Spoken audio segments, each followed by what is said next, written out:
عید پر عیدی دینا یہ سنت ہے یا مستحب؟ عیدی سے دل جوئی ہوتی ہے، ثواب تو ملے گا، ظاہر دل جوئی کی نیت سے دے گا، نمائشی نہ ہو۔ یہ کب سے شروع ہوئی ہے؟ پرانا رواج ہوگا، کیونکہ فقہی کتابوں کے اندر بھی جو ہے نا وہ عیدی کے الفاظ لکھے ہوئے ہیں، جیسے زکوٰۃ دینے کے حوالے سے مسائل لکھے ہیں، تو وہاں پر عیدی کے کر بھی دی جا سکتی ہے، لکھا ہوا ہے۔ جبکہ حقدار ہو سامنے والا جی زکوٰۃ کا۔ لیکن یہ کوئی بات نہیں، اگر یہ بعد میں بھی دینے کا رواج پڑا ہے وہ اس میں حرج نہیں ہے۔ ہبہ اس کی اصل موجود ہے، یہ اصل ہبہ ہے۔ ہبہ مانے گفٹ، تو گفٹ کے تو حدیث میں فضائل موجود ہیں۔ تہادوا تحابوا، ہدیہ دو، ہدیہ مانے گفٹ، ہدیہ دو محبت بڑھے گی، اور بھی حدیثیں مل سکتی ہیں۔ تو گفٹ دینے کی اصل تو حدیثوں سے ثابت ہے۔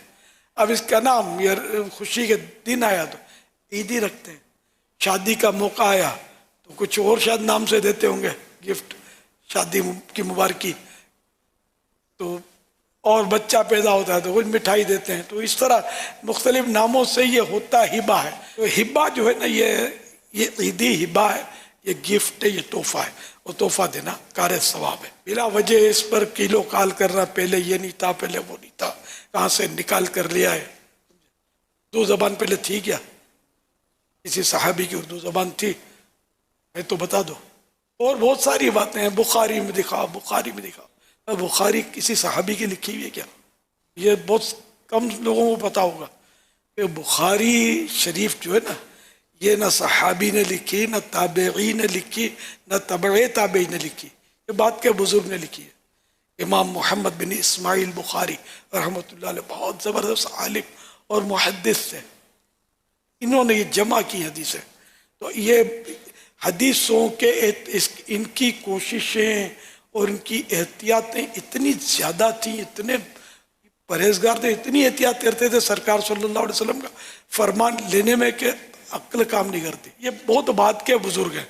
تو بخاری شریف سے دلیل مانگنا، یہ سرکار صلی اللہ علیہ وسلم سے یا کسی صحابی سے کیا اس کا ثبوت ہے کہ بخاری کی دلیل مانگو اور بخاری سے دلیل لو کہ بخاری سے دلیل ملے گی تو ہم مانیں گے کسی صحابی کا یہ فعل ہے؟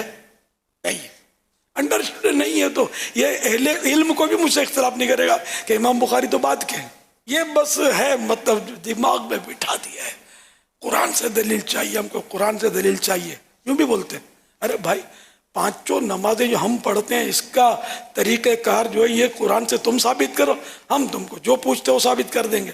تو کبھی مر جائے گا تو بھی قرآن سے ثابت نہیں کر سکتا کہ ظہر کی اتنی رکعتیں اور عصر کی اتنی رکعتیں، اور یہ کہاں ہے قرآن کریم میں؟ صراحت کے ساتھ کھلے لفظوں میں تو نہیں ہے نا۔ پھر یہ ہم حدیثوں سے ملا نا ہم کو کہ نماز کس طرح پڑھنی ہے۔